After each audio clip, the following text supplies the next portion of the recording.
Welcome, everyone. We are so excited to have you all join us today for this webinar on mindful parenting, emotional connection with Merri Guggisberg. Before we get started, I would like to introduce myself and share about upcoming opportunities for families to engage with Groves. Then I'll review a few housekeeping items and introduce our amazing presenter. My name is Linda Roslansky, and I'm the Director of Outreach here at GLOW. I have the great pleasure of working alongside our Learning Center and admissions teams. We have a robust calendar of events to engage with GLOW and explore our Academy and Learning Center for this year. We have many admissions events coming up, including an open house for our Academy on April 9th, where you can see our newly renovated Academy, and a parent coffee on April 29th. A virtual information session for our transformative summer programs will be on March 20th. More events in our GLOW Education series are also coming up. To register and see all of those, please visit our website. A few quick housekeeping items. To help us stay on schedule, your camera and microphone have been turned off. Our speaker will take questions throughout and at the end of her presentation. Please use the chat function to submit those questions. You will notice conversation chat bubbles at the very top of your screen. Click those to enter the questions, and I will moderate those to help stay on track. Now, I'm very pleased to introduce our presenter. Merri is a certified parenting coach and founder of MKG Parent Coach. She is a business owner, youth director, parent coach, and educator. And I may add, an all-around wonderful, compassionate, and kind human. I'm happy to introduce to Merri, and I'm turning it over to her. So enjoy the presentation. Hello, friends. How good to be with you all. Linda, thank you. Back at you for just the gift you are to so many also. Friends, I am going to do a little more intro, but first, let's see if we can get my slides up when Linda's ready. Sorry. Can you also share? This is being recorded. Yes, this is being recorded and will be shared in the event that we can't. Yes, it is recorded, and there you go. Linda is also going to answer that one as well. Thanks for being here, everybody. Such a joy to be together. We're going to talk a little bit about the importance of how we show up as parents and how we caregivers, grandparents, whatever hat you're going to wear, and how we can practice some mindfulness. I'm going to give you some tools, some activities, some resources. So on that, before I enhance what Linda graciously, how she introduced me, I'm a note taker. So when I attend things like this, I love I either handwrite notes or open another screen. We've been blessed with the option of having two screens. So if you see my eyes, you might see my eyes on another screen at times. I encourage, also I have activities that I'm going to invite you to write things down or type. So I encourage you to grab a notebook and a pen or open another screen. So let me tell you a little bit more about me. I'm honored to be with you all. Thank you for taking the time. Thank you, Groves, for inviting me. Linda, thank you. On the screen, you see my family. I'm a mom. I'm going to tell you that's the first hat that I get to wear, and I'm thrilled to tell you the two redheads on that screen are mine. My son, we were taking this picture at Father's Day just after my son graduated college and before he moved to Chicago for his career job. My husband and myself, and the extra person there next to my beautiful daughter is our son-in-law. Our daughter got married last year. So thrilled to share that these are my people. These are the peeps that I get to hang out with. My daughter called me this morning. We're going to get together tonight. I mean, it's just a joy to know that, obviously she and her husband live here in the Twin Cities. The quote that you see on your screen, spread love wherever you go, first of all in your own home. That's a Mother Teresa quote. And guys, anyone who walks in my house, that is what they're greeted with. That quote is right front and center when you come in or you depart from our home. And I'd like to think that those are the traits that we really instilled in our family unit. And where did those values come from? Well, prior to me starting my own business, I spent 10 years as a youth director. So I worked with kiddos in grade 6 through those first 4 years out of high school. Think of the brain development, think of physical development, think of what's happening. Maybe you're even wearing that hat right now. Your kids are in that same stage. That was wow, did I learn a lot? And of course, partnered right with that was their parents. And parents were like, where'd the ECFE education part go? So I started doing parent education, wow, moons ago. After I left that position, I was the parent education person at a mental health agency. Talk about my opportunity to learn what parents are walking in. And that's really where my parent coaching business started, is parents wanted that hand-in-hand support. Best thing to say, when you work with a coach, that's what you get. You get that. And MKG Parent Coach, it's mindfulness, kindness, and gratitude. And I support anyone in bringing that to all relationships. And we're going to truly dive into that mindfulness today. We're going to dive into how we show up as parents and bring that mindfulness. We're going to talk about more with that in just a second, because now I want to hear from you. I have the chat open and I'd love to hear your name and age of your kiddos. It'll kind of help me in how I use scenarios when we talk about. So if you feel comfortable, add in the chat name and age of your kiddos if you can. I'll be watching that. And while you're sharing that, I'm going to invite you to do one more thing. On your paper, I want you to jot. Remember, I said I'm a note taker. I want you to just write down, who are the people in your kids' circle? So on your paper, write down those caring adults active in your children's lives. Our research shows that our kids need five healthy, active adults in their lives. So I encourage you, on your notes, who are those 5 for your kiddos? This really fits that it does take a village to raise a child. We've all heard the proverb about that. Who are those 5? Is it, for me, it was my siblings coming alongside. Could it be your kids' teachers? Could it be neighbors? Could it be your parents?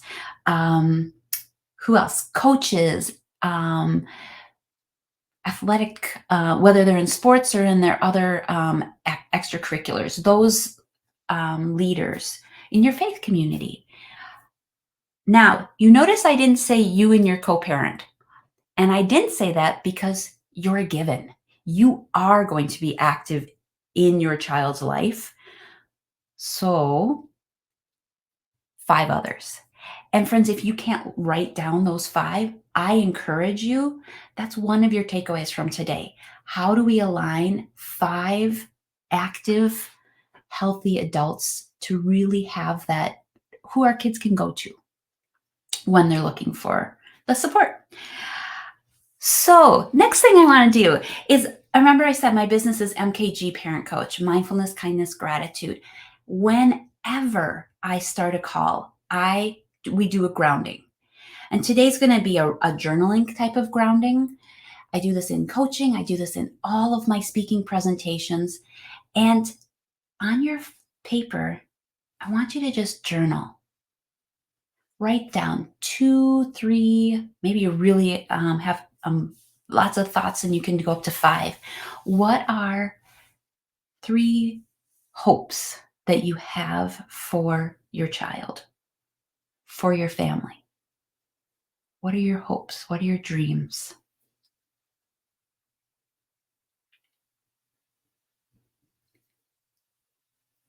Give you a moment to write those down. What are your hopes? What are your dreams? I know when my children were younger, my hope was that as they grew, that they would be friends. I will tell you, my kids are friends. They text each other, they FaceTime each other, even though they live in 2 different states. they are friends, and that, my hope, my dream has been, and they continue to be friends, which is great. So I hope you have some that you've jotted. Second part of that, do you ever share those hopes with your kids? Do you talk about it?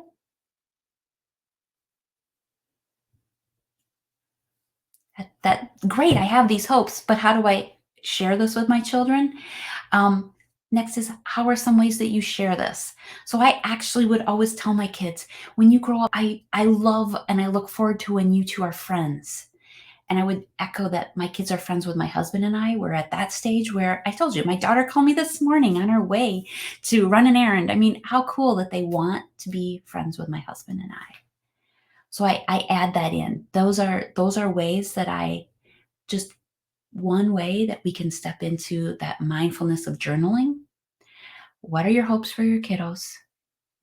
When do you talk about them? How do you talk about them? And then jot on your paper, what are some ways that you can share these hopes, these dreams with your loved ones? Could it be over family dinner? Could it be in game time? And that's really what we're going to talk about today. We're going to talk about using what is mindfulness? What is mindfulness? We're going to explore the difference between an emotional scientist versus an emotional judge. And then I'm going to give you a couple acronyms, but this one we're literally going to walk into the RAIN acronym, and it'll make more sense in a minute. And I'll give you lots of mindfulness at the end. I'm going to give you a whole bunch of jewels at the end. So let's start. You are a gift. You are a gift. And one of your gifts is being present. And when I say that, we want to start with being present to ourselves and then to the presence of those around you. And side note, I'll use the word presence, mindfulness, mindfully aware, all interchangeable in my presentation or our time together. I think that helps also. And we're going to dive deeper into being present in just a second. But I love this quote from Jon Kabat-Zinn. Mindfulness is awareness cultivated by paying attention in a sustained and particular way, on purpose, in the moment, in that present moment, and then letting go of judgment. So non-judgmentally. I think that's helpful to another way to define. So this is a video. Again, I love sharing resources. I love building your toolkit. This is a video from Alina, and it's their Change to Chill. So what Change to Chill is it's a great resource for our kids to go to. I think it's their ideal audience is those adolescents. So those 10-ish, 10-ish, all the way up to 18.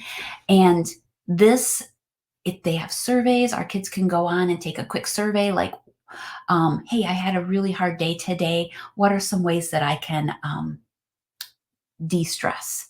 And they have videos the kids can watch. They have coloring pages if they want to have journaling prompts. And then parents, there's resources for us too, which is great. So and what we're going to do is I want to share their way of defining what is mindfulness. Sometimes it's hard to focus on the present. You can't stop thinking about something that made you upset in the past or get stressed about the future. Mindfulness is a technique to help you come back to the present, focusing on your experiences in the here and now.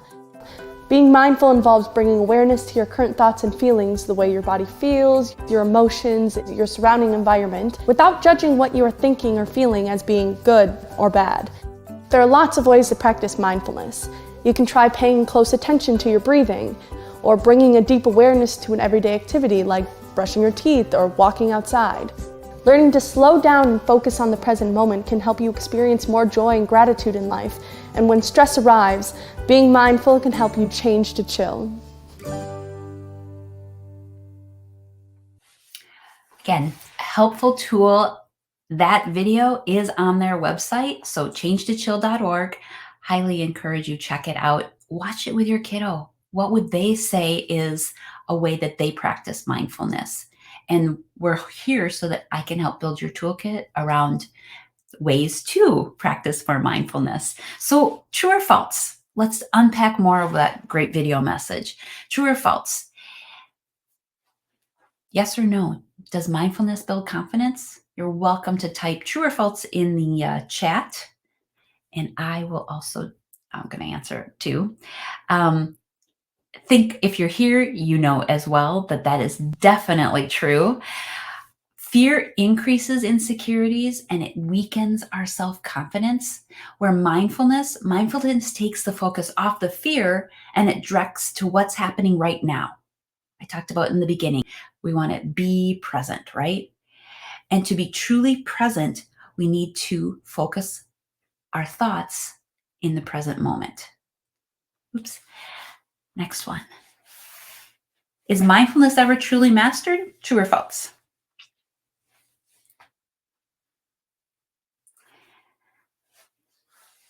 False. Actually, mindfulness isn't ever, well, maybe it's the same thing, right? No, mindfulness is never truly mastered.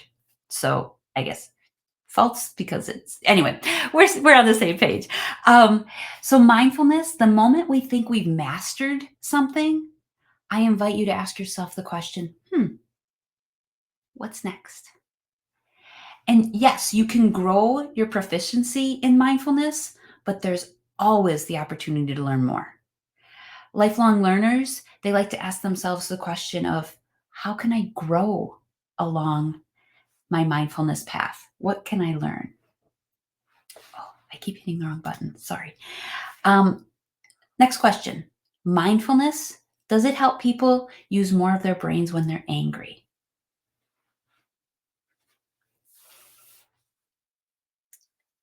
And I would say, yes, true. Thank you. When we get angry, that's that prefrontal lobe of our brain. It loses the ability to make those wise decisions. A reminder, our kids' brains, research is showing kids' brains don't fully develop till on average 23 to 28. So on average. So that's where we get to be that prefrontal lobe, and we get to help our kids learn ways of practicing mindfulness when their emotions are elevated. And if we practice these different techniques, it's the way to slow down our thought processes, and it has the opportunity to bring us our awareness into this present moment, and we can see our surroundings. We can take things, we can move that brain back into alignment. So if we're all, I'm guessing you've seen the movie Inside Out, and you picture the different characters and the colors they express, or some people use a thermometer and then, oh, am I in the red zone? Practicing some mindfulness helps bring us back into that calming or neutral zone. Because what are the risks of us not being fully present? What message is that saying to our loved ones, especially our kids?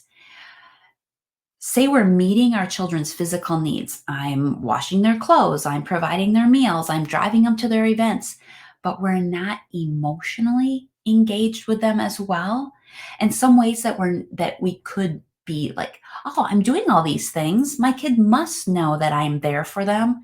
Because I hear from my clients all the time. That's one of my hopes, my hope and dream is that my child knows they can come to me with anything. So it is that opportunity to show up with telling your kiddos you love them. Well, of course I love my child, right? That's when my clients, of course I love my child. When was the last time you told them? Like literally, son, daughter, I love you. Along with doing all the stuff to express your love. Maybe we're not giving enough we're in the same space, like, oh, I'm making dinner and my child's right over there. So they must know that I'm present for them. But our busyness is showing that we're not connecting. So we're there, but we're not emotionally there. And all of us, whether our love language is physical touch or not, but we all need that physical affection. And maybe as a parent, you're like, oh, that's not my top love language. But our kids need that. Even if it's just a pat on the shoulder or a high five, we need that physical affection. Because when we're absent, even just we're physically there, but we're emotionally absent, that communicates to our loved ones they're not worthy of of a parent's time. I have to read the question. Any tips on how we can engage our kids when we're trying, and they seem occupied with screens and distracted and pulling away from us. Yes, thank you for that beautiful question. I'll say it again a little slower. Do I have tips on how to engage our kids when the parent is putting the effort in, but the child is avoiding? They're the ones using the screens and they're not engaging. I have a whole presentation I do on screens, but to answer your question, it's working together to how do we find that time that is screen free? And truly invite your kiddo. And I'll use that as an example when I get to one of my future slides. But our family, all of our meals were screen free, always. These things came into interrupting that because smartwatches and those notifications. So we've actually gone to everybody just turn them off. We want to be present, mindfully available with see the person you're in the room with. I used to use the phrase, love the one you're with, so that we are physically, emotionally present. Great question, and I'll share more. So when we talk about those risks and we talk about how do we show up, on your paper, answer this. Be the person you needed when you were younger. So on your note, jot, who did you need when you were your child's age? And if you have multiple kids, pick one and then you're welcome to revisit this. But pick one of your kiddos' age. Who did your child need when you were 10? Who did you need? And if you're not sure, how do we peel the layers back on this? This is one thing that I guide in coaching too, is that opportunity to really do some reflective.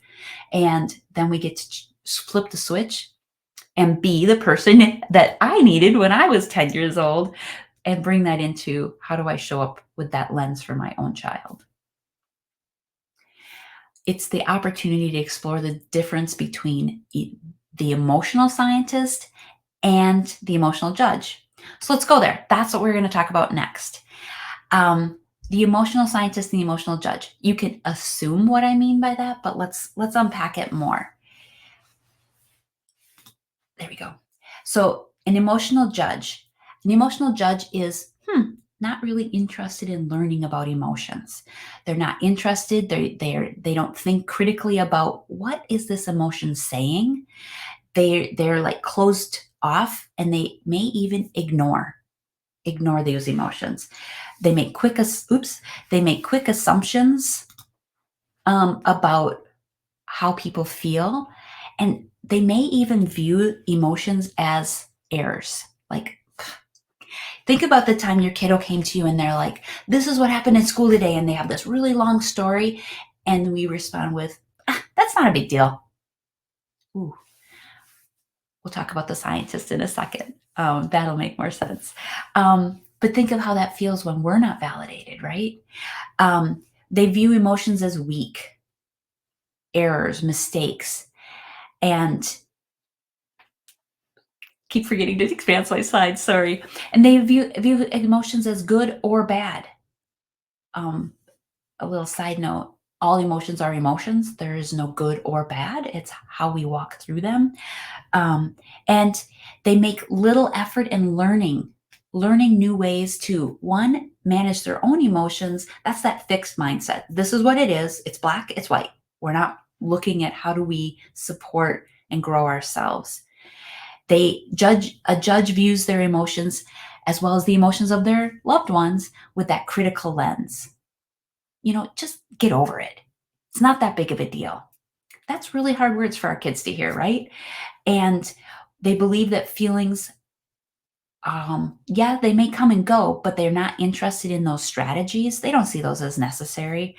And when emotions go up, they get very uncomfortable and go to the avoidant stage, and may even be confrontational when someone addresses and says, I'm really feeling this, and they don't know how to respond.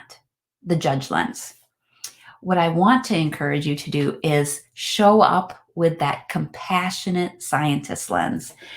Be curious. Be curious about your own, wow, when my kid said this, why did I suddenly feel like my my stomach just tightened up, or why did my jaw get really tight all of a sudden? Be curious. The more we're open and we're curious and we see all emotions as data, scientists is always investigating. They're trying to gain as much as they can. And the way we do that is we ask a lot of questions, those open-ended questions, and then we listen. We listen. Yes, asking questions is great, but you know what? If we show up and we're like, I have the answer, I can fix all this, that's not validating to our kiddos.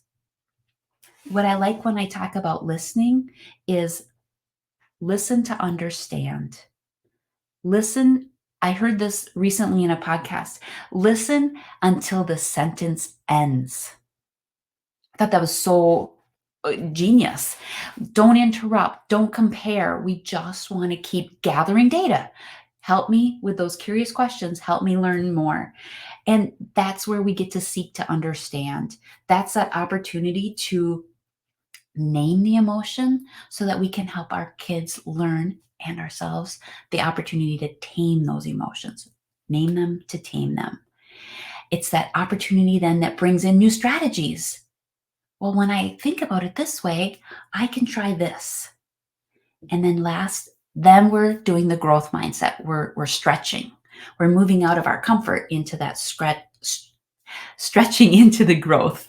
And that's that opportunity to reflect too. We've learned all this. Now let's reflect, and how do we show up, be present for our own emotions and our loved ones. Remember, a scientist sees these emotions as data and tries to understand what's underneath. What I like to guide my clients is the behavior, the iceberg. The behavior is what I see above the iceberg. Those are the actions they're taking. They're slamming their door. What's underneath? Every feeling equals a need. So what's the feeling telling me? Because there's a need underlying. That's when we bring that scientist lens in. And that's one tool. Here's my first of many tools I'm going to share with you. And I also have a worksheet I'm going to drop in here to the chat that you are very welcome to download. Let's see if this works. So mindfulness, practicing the rain. So what this is we get to keep that scientist lens on, and it's just an acronym. I'm going to give you another acronym in a second, but it's that opportunity to step into recognizing our own emotions. What am I feeling? What am I what's my body doing in this moment? This is that opportunity. I invite you. This is us putting on our oxygen mask. Remember the airlines, it'll say, secure your own oxygen mask before helping the others. Recognize your own emotion. Be present for yourself. Back where we started, right? Show up first for yourself and then for your loved ones. We can do so much when we're caring for ourselves. We can't pour, right, from that empty cup. So we're going to recognize the emotions. Ask yourself, how am I feeling? When that happened, why did I respond that way? I'm feeling frustration. Why? Recognize. And notice I did the second A, analyze, name your emotions, name them to tame them. What's triggered in me to feel this way? My kid isn't listening, so I resorted to yelling. So all of a sudden, now, why did I go to that? Oh, wait, was I listened to when I was a kid? Is my voice heard now? Again, oxygen mask. We want to care for ourselves so we can care for others. So we want to recognize, analyze. Then we're going to step into inquire. And inquire is where we name that emotion, name it so we can tame it. How are you expressing your emotions? What is your calming techniques? What are you doing to show up with that love, that understanding, practicing? And guys, you can literally say this to your kiddo. Like, in this moment, I'm feeling really hot. Use whatever word fits for you if your emotions are going into the anger stage. I'm feeling really hot in this moment. I need to name your calming technique and then move through it, because that's when we get to go to that nurture. Excuse me. What are we doing? Do we want to show up with love for ourselves And on that nurture, I like to invite my clients to also think about, do I like this emotion? Do I like this feeling? Great. I want more of that. I like when I'm walking in nature, and I like when I get to just be mindful in time with my family. Boy, but I don't like it when I yell. I don't like it when my kid yells at me. So I want to be aware of that and bring this recognize, analyze, inquire, and nurture. Again, the worksheet I dropped in the chat, I hope you download, and it's another tool. And I'm going to share lots more. So when we name our emotions, it's tricky. And I have clients that I have said, okay, well, where in your body do you feel that? And I literally remember this client going, Merri, I must not have any emotions because I don't feel anything. It's a learned practice, friends. It is not something that I guess I wasn't taught this when I was young, and it really does take practice. It takes that scientist lens and grace. It takes being gentle, another way to say it, right?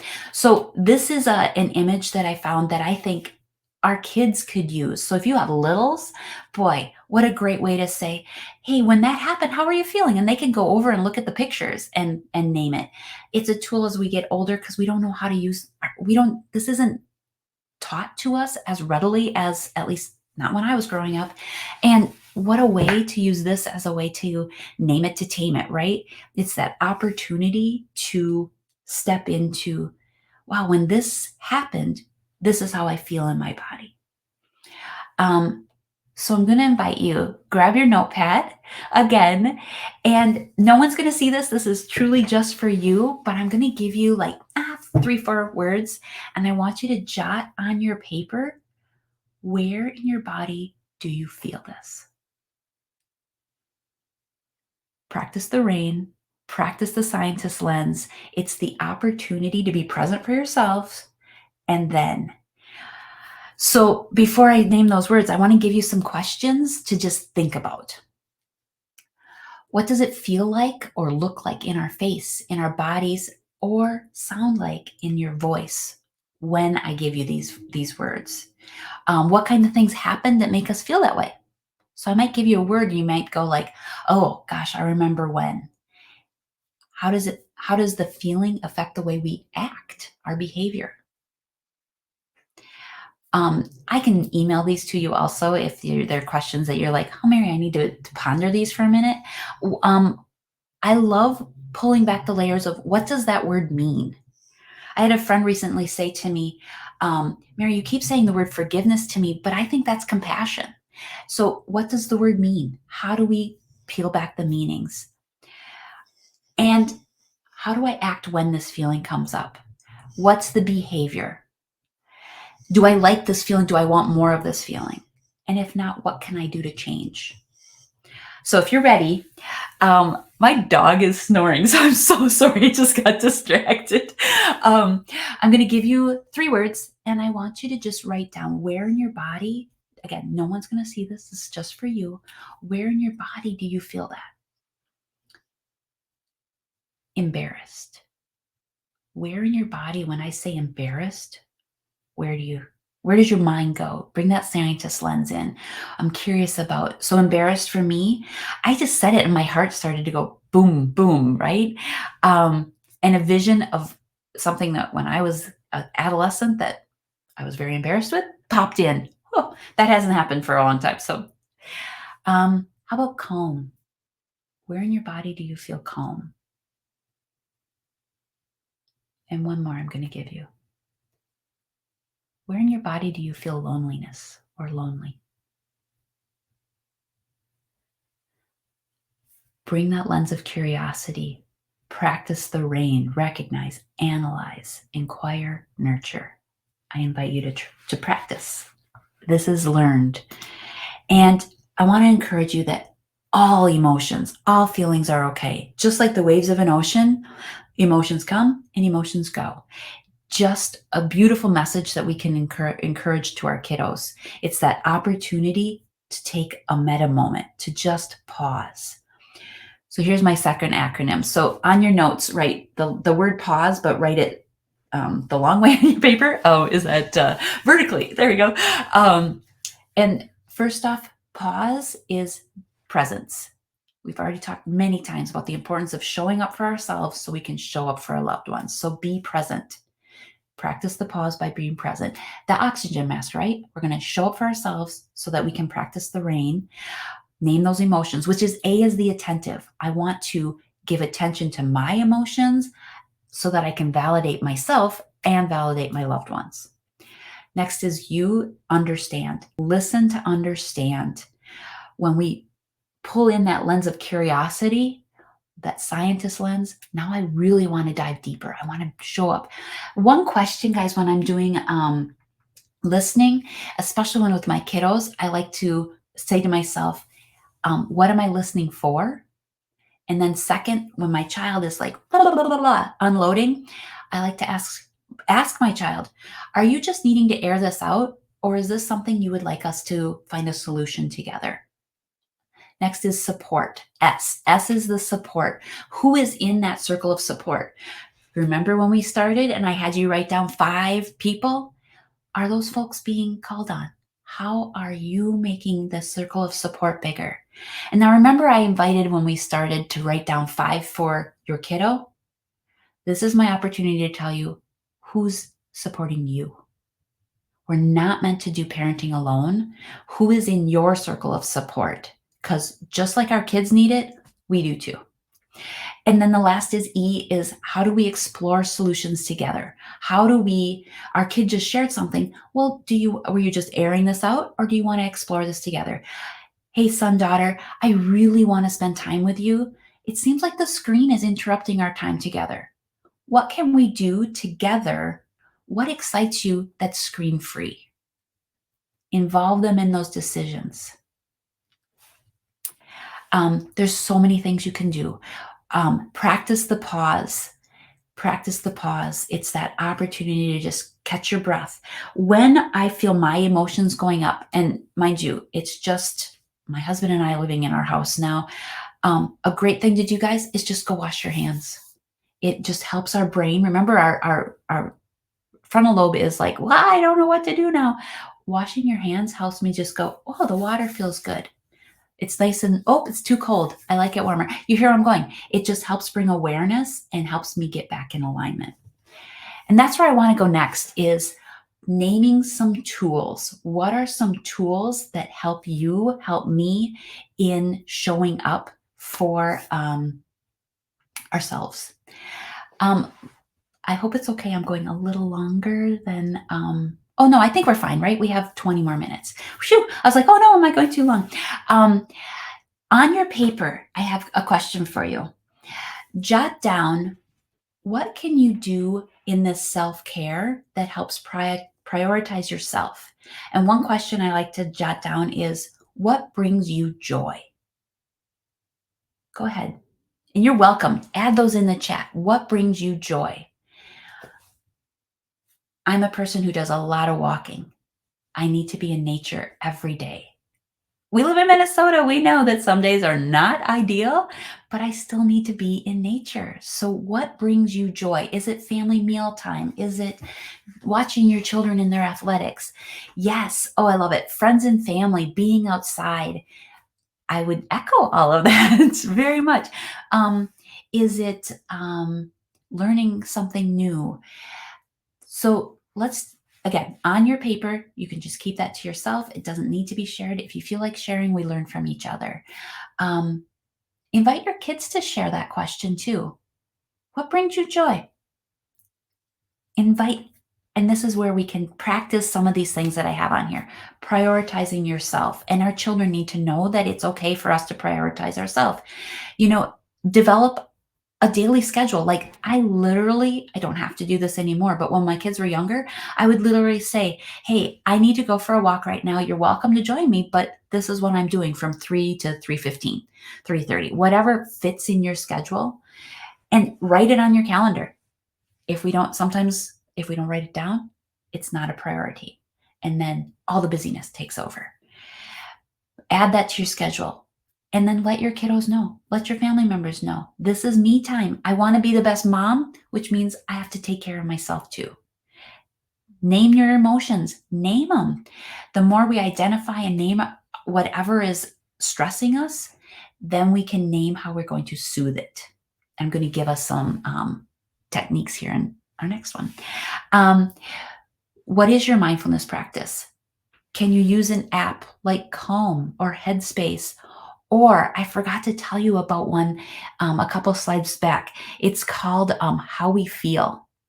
And there's a gentleman named Mark Brackett. He's from Yale University. He wrote a book called Permission to Feel. Love it, by the way. And his app, the school's app that they created, it's free. And it gives you that, remember when I said, how is the emotion defined? We might say, well, I'm feeling stressed right now, but then you read the description and you're like, oh, well, maybe I'm not really stressed. I'm angry. I'm joyful, and whatever. It's the definition helps. And then just like Calm or Headspace, it gives you tools. And Change to Chill, it gives you the tools, like go for a walk. Here's some music to listen to. Here's a meditation. And you can fit them in the time frame too, because I know I frequently hear, I don't have time to do that. We can, you can set which ones fit the best schedule for you. Learn a new skill. What if the whole family is like, hey, we've always wanted to learn how to make, I don't know. I love being in the kitchen. We just want to try a new stir fry recipe or something new, and let's learn together. So take a class. Maybe you're want to volunteer. Let's find a place to volunteer together. And that circle of support I talked about, guys, it's okay to make that. Maybe we need to bring in a trained professional, a therapist, a coach. The support is there. We have to just be okay with saying, in this scientist lens, this is what I need. This is how I want to show up for myself so I can show up for my loved ones. So now let's do some mindfulness. You are welcome. Take a photo of this page. I'm going to walk through a few of them, and then I'm going to give you some that I would love for you to try. So the breathing, it's so many times it comes back to the breath, right? When our breath is calm, all of us, our whole body feels calm. Box breathing. Box breathing is that you literally in your mind or physically, you're drawing an air box. We're going to inhale for 4, hold it for 4, exhale for 4, hold it for 4, exhale again, inhale, for 4, hold it, and then exhale. Another breathing is 3, 4, 5. We're going to inhale for 3, hold it for 4, exhale for 5. Super easy to remember. 3, 4, 5. One that I love teaching for my clients so that they can help teach their kiddos is the one you have on there that says candles. But I do smell the flowers, blow out the candles. And you notice how I even pause. Smell the flower, blow out the candle. Teach your kids that one. Pinwheel. So it's just like, I'm going to just blow that pinwheel. Remember when we were kids, we had those little pinwheels? Or you can trace your hand. So you're going to use your hand and inhale as you go up, hold it hold it, exhale, hold it, inhale, exhale, inhale, exhale. And do your whole hand. And guys, you may have to repeat it multiple times to bring yourself, get that prefrontal lobe back into the calm state. Move your body. Maybe we just really need to, I told you, being in nature is one of mine. I need to walk. Go to the gym, a yoga. What if we just had a dance party in the kitchen? Just turn the music up and we're going to all dance. Hands. I already talked about washing hands, some warm water. You can make a fist and then release. Sometimes when we're in stressful driving situations, that poor steering wheel, glad it can't talk because boy, I am gripping that steering wheel so tight. What words are you saying to yourself? Mindfulness is, hey, that was really bumpy. I got this. Instead of, you goofball, that was a big mistake. We want to use that positive, encouraging self-talk. And drink lots and lots of water. Hydration plays into our mindfulness too. So a couple that I didn't call out that I'd love to teach you also is I've recently learned that 80% of our stress is stored in our eyes. 80% of our stress in our body is stored in our eyes. So what if, I'm going to give you one, you're going to take your hands and you rub your hands until your hands get nice and warm, especially the palm gets nice and warm.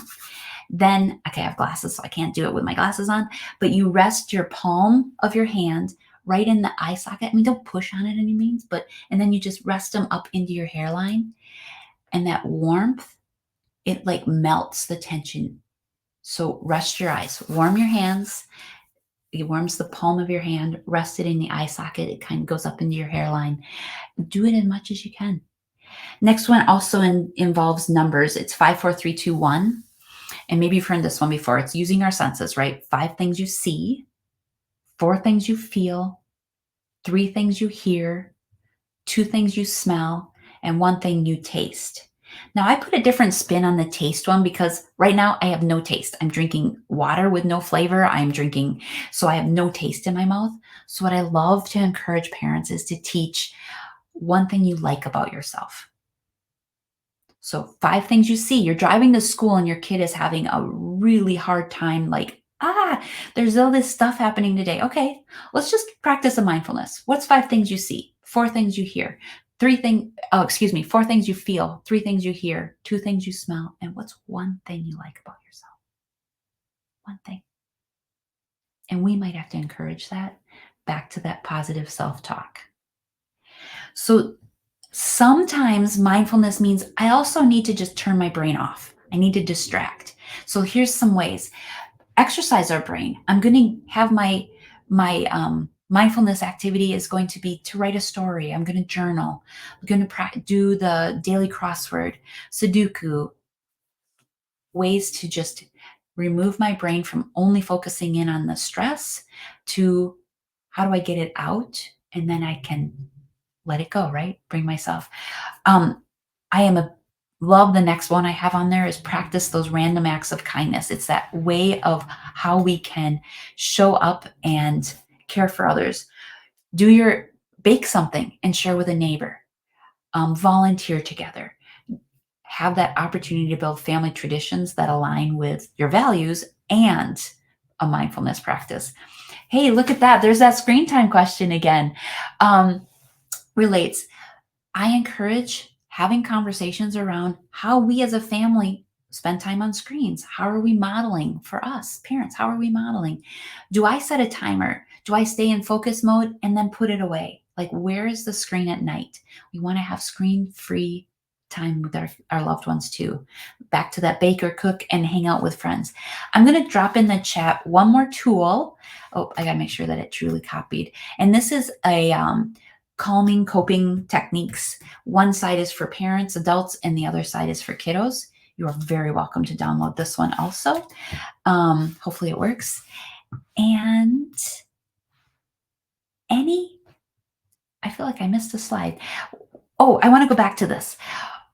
On your page, write down between this page and this page. So your mindfulness activities or the ones that you just really want to step into, I don't know, distracting or just compartmentalizing. Which of these can you see yourself using? If you feel comfortable sharing in the chat, great. Or write it on your notes. How can you use this one or any on here? How are you practicing positive self-talk? How can you add these, incorporate these into your daily life? Forgot to add that. So here's what we talked about. Mindfulness. Just what is it? How do we be present for ourselves so that we can show up and teach this, model this to our loved ones? Naming those emotions. How do we bring that self-care in? Can't pour from an empty cup, right? That RAIN acronym, recognize, analyze, inquire, nurture. Naming our emotions, validate yourself so that it's just second nature when your child or your loved one comes to you and we just, wow, that sounds really challenging. How can I support you? And they may not know, but I'm here for you. and that reminder that all emotions are okay. We want to build that resiliency. And then the pause. Practice the pause. Present, attentive, understand, support, explore. Happy to share more of how I could support you also. So I have a couple of links. This is a lot of links that I'm going to drop right now into the chat. And I'd love to expand more. If something I shared, you're like, Merri, I don't get it. Like I said, I was dropping a lot of links into the chat right now. You are very welcome. Parents, there is no rule, no instruction manual, no rule book when we're raising our kids, but we're not meant to do this alone. We truly all need support. And I hope when I invited you to write your 5, that your 5 are like came natural, like boom. And if not, there's more that we get to explore together. Your turn. I'd love to hear questions. Feel free if you want to unmute yourself. I think they can unmute, right, Linda? Otherwise, the chat, we both can see the chat. You are very welcome to jot your questions. I love hearing feedback. So you can, I think I put the survey link also in the chat. But what's been some takeaways? How will you use this information? So I just gave you a lot. Any questions? Your greatest takeaway and how you can use this info. Thank you, Merri. Yeah, just to add to that, if you have questions, please do put that in the chat. Their microphones have been have been muted for security purposes. So yeah, we want to protect people when we're sending out the video. So we're encouraging people to put their questions in the chat. And I really enjoyed it. Merri, your presentation was so informative. It was incredibly positive and uplifting. I love that you started off with the Mother Teresa quote, the perfect timing and a great reminder. Yes. And I know we had, feel free, guys, if you have questions, I'll watch the chat also. This is a screenshot this page. If you haven't read Atlas of the Heart, I highly recommend. She really helps define all, I think there's like 86 emotions in that book. The Gift of Being Present. There's that title, that Permission to Feel resource that I talked about, Mark Brackett. Emotional Lives of Teenagers by Elisa D'Amore, another fabulous resource. And there's that app that I talked about, How We Feel app. You can download. It's free, and there's the Change to Chill one also. And there's another link so you can, I love feedback. And we're not meant to do parenting alone. I think that's one reason I started being a coach is my husband and I were blessed with an amazing village when our kids were younger. And I want to give back. It's my way of supporting parents. So that's wonderful. I really appreciate you sharing that. And yes, if there's anybody wants to add any more questions in the chat, feel free to do so. I know I enjoyed learning about the RAIN and the PAUSE acronyms, and of course the mindfulness activities, some of which I have heard before and great reminders. And then there was some new tips too. It was interesting. You brought up the hand washing, and I have vivid memories of one of our boys in preschool who had a hard time separating from mom at the age of 3 or 4. And the preschool teacher would have him, to settle him down, she would have him like wash hands with him, and it worked every time. And I had not thought of that as a mindfulness activity. So that's a great tip. Yeah.